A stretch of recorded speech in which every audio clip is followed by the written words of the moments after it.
선생님, 지난번 선생님께서 원고를 주어 읽어보았는데 궁금한 점이 있어 질문하겠습니다. 먼저 적혈구의 유연성을 제해하는 것이 세 가지라 하였는데 선생님께서 구체적 설명을 부탁드립니다.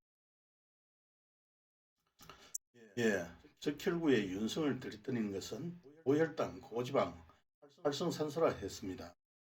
고혈당, 고지방은 식후 그런 현상이 발생되지만 시간이 지나면서 정상적으로 회복이 됩니다. 그래서 평소에는 식곤증이 없었는데 나이가 들면서 그런 현상이 나오는 것은 체중의 증가와 당뇨의 초기 증상으로 볼 수 있다. 그것을 인슐린 저항성이라고 부릅니다. 이러한 인슐린 저항성을 낮추는 데는 주기적 운동으로 체중을 낮추는 게 중요하고 미네랄로서는 크롬, 마그네슘, 셀레늄을 섭취하면 효과가 있습니다. 이처럼 고지방과 고혈당은 시간이 지나면서 정상으로 회복을 합니다. 하지만 활성산소는 시간이 지나도 해결이 되지 않고 강력한 항산화제가 필요합니다. 항산화제가 식품으로부터 비타민 여러 가지가 있지만 가장 강력한 항산화제는 체온 상승입니다. 초온 상승으로 반응성이 높은 활성산소의 분자 H2O가 몸속에 H 원자가 만나 H2O 물로 변화하여 소변이나 땀으로 배출되는 것입니다. 그렇기에 효소 찜질을 하면은 이뇨작용으로 소변이 마렵거나 땀이 많이 나오는 것입니다. 선생님께서 저혈압이면서 위가 좋지 않으면 암에 노출되기 쉽다고 하셨는데 구체적으로 사례와 함께 설명을 부탁드립니다. 예, 저혈압이면서 위가 좋지 않은 분들이 암에 걸리기 쉽습니다. 언급한 대로 저혈압이면 심장 수축력이 낮아 혈액을 충분히 밀어내지 못합니다. 당연히 혈액순환에 문제가 있는 것입니다. 혈액순환에 문제가 생긴다면 세포에 산소와 미네랄 그리고 영양분의 공급에 문제가 있습니다. 거기에 위가 좋지 못해 소화를 못 시킨다는 것은 장 운동을 잘 하지 못한다는 것입니다. 이러한 가장 큰 원인은 체온의 저하입니다. 장의 체온이 정상인보다 떨어지니 장 운동이 잘 이루어지지 않아 소화는 물론 변비에 시달리는 것입니다. 이처럼 어느 한 부분이 문제가 생기면 빨리 그 원인을 해결하면 인체의 항상성으로 정상으로 회복되지만 장기간 위가 좋지 않음을 방치하면 위에서 내인자가 배출이 되지 않아 음식물에 있는 비타민 B12를 소장해서 흡수를 하지 못하게 됩니다. 그렇게 되면 적혈구의 비대증이라는 메갈로브라스틱이라는 병에 노출이 될 수밖에 없습니다. 이 정도가 되면 저혈압으로 혈액순환에 문제가 생기고 적혈구의 비대증으로 오세혈관에 연결된 세포에 산소를 공급하지 못하게 됩니다. 그럼 세포는 자연히 산소가 필요 없는 환경에서 생존하고자 변화할 것이고 주위의 활성산소로 염증성 세포로 변화할 것입니다. 이렇게 시작된 세포의 변화가 10년이 지나면 암으로 발현되기 시작하는 것입니다. 암이 발생되면 어제 오늘의 문제로 발생된 것이 아니라 짧게는 5년, 길게는 10년 전에 식생활과 생활 습관의 문제로 야기된 병입니다. 다시 질문하겠습니다.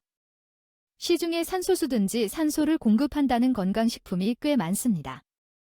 이런 것들이 세포에 산소를 공급하나요? 시중에 산소를 공급한다는 건강식품이 많습니다. 이런 제품이 직접적으로 산소를 공급하지 않습니다. 세포에 산소를 공급하는 방법은 단 하나의 방법 외에는 없습니다.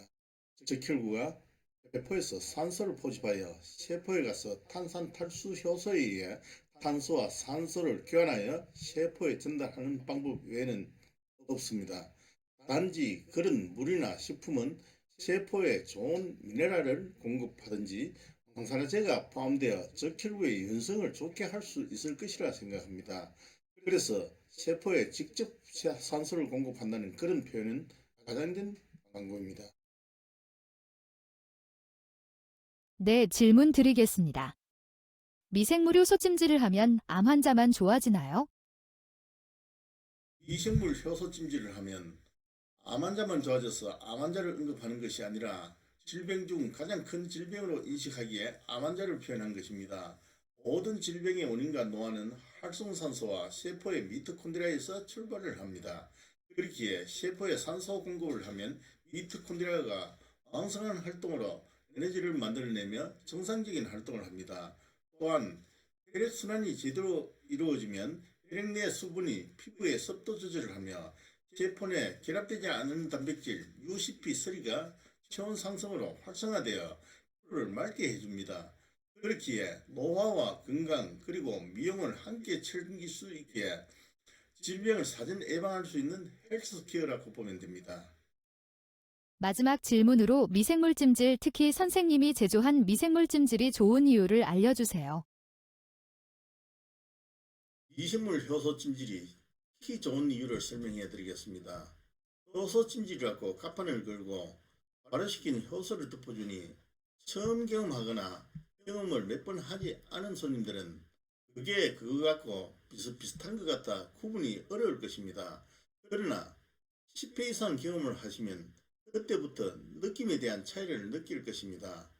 그게 재료의 차이, 열감의 차이, 촉감의 차이, 효능의 차이 이렇게 네 가지로 구분할 수 있겠습니다. 먼저 재료의 차이입니다. 대부분 톱밥으로 하고 있습니다. 간혹 쑥으로 하는 곳도 있습니다. 이런 효소 찜질은 엄밀히 말해 발효 찜질이라고 할 수 있습니다. 재료 간의 배합으로 열을 발생시키는 것입니다. 예를 들자면 화목난로에 장작을 태워 불을 태우는 것과 마찬가지입니다. 무슨 말인가 하면 톱밥이나 쑥의 발효는 재료 간의 화합에 의해서 열이 나기 때문에 지속적으로 계속 톱밥과 쑥을 넣어야만이 열이 날 수가 있습니다. 쑥 효소도 똑같은 원리입니다. 하지만 미생물 효소는 여론이 미생물에 있습니다. 그렇기 때문에 3시간에서 10시간 사이에 자신과 같은 객체를 만들어내면서 열을 발산합니다. 이러한 이유로 열의 체내 침투력이 다른 효소 찜질과 다르게 아주 깊이 전달이 되고 있습니다. 두 번째, 열감의 차이. 발효 찜질은 입욕 시 5분만 지나면 몸을 감싸고 있는 효소가 사늘하게 식어감을 느낍니다. 또한 입욕을 마치고 난 후 얼마 가지 않아 몸이 빨리 식어감을 느끼나 미생물 효소 찜질은 몸이 뜨거운 지속감이 오래갑니다. 예민하신 분은 3일간 지속이 된다고도. 세 번째, 촉감의 차이입니다. 언제나 뽀송뽀송한 느낌을 얼음모래처럼 바삭바삭하게 느낌을 줍니다. 쑥이나 톱밥의 경우 새로 발효를 하면 보름이 지나고 나면 끈적하거나 칙칙한 느낌을 줍니다. 끝으로 효과의 차이를 말씀드리겠습니다. 대구에 있는 다른 효소방에 가시거나 해보시면 아시겠지만 저희 업소에서 효소찜질을 하면 냉면 반응이나 효과가 월등하게 빨리 나오고 있습니다. 특히나 대구에서 비교할 만한 업소가 없어서 제가 뭐라고 말씀을 드리기가 못하지만 저희 업소처럼 열이 높은 데가 없습니다. 저희 업소처럼 열이 높은 업소가 가령 있다면 효소 찜질을 한 후 5분이 지나면 가슴이 답답함을 느낍니다. 그 이유는 혈액이 뜨거워지니까 심장 압박이 되기 시작하는 것이고, 심장 압박이 되는 만큼 혈관의 확장성이 좋아 혈관의 유연성이 좋아져서 혈관이 확장되어서 혈류 흐름이 좋아지면 그나마 압박감을 덜 하게 느끼는데, 그렇지 못하기 때문에 압박감을 느낄 수밖에 없는 부분들입니다. 그럼에도 불구하고 저희 업소는 효소의 온도를 더욱 올리면서도 이 압박감을 덜하게끔 만들어 놨습니다. 이는 저희만의 미생물로 만든 공법의 차이로 시간이 지날수록 혈관 유연성을 더욱 강하게 하여 혈류 흐름에 지장받지 않도록 만든 기술이자 업적이라고 할 수 있습니다. 이 기술을 특허 등록을 하고자 한 25년간 거래관계를 해온 변리사님께 의뢰하니 코카콜라처럼 노하우로 가지고 있는 게 낫겠다는 의견을 듣고 제조 비밀로 가지고 있습니다. 저는 톱밥 효소도 6년간 운영을 해보고 쑥으로 또 4년간 운영을 해봤습니다. 그리고 마지막 미생물 효소 찜질을 운영하면서 모든 것을 발효하여 운영한 경험으로 톱밥이나 쑥 그리고 미생물 효소 찜질에 대해서 어떤 효과나 차이에 대해서 말씀을 드리고, 또 미강으로 발효를 시킨다 하더라도 60도의 저온으로 운영하는 미생물 찜질과 저희처럼 68도 이상의 초고온 미생물 효소 찜질로 하는 효소는 열감과 냄새와 효과 모든 면에서 확연하게 차이가 날 수밖에 없습니다. 감사합니다.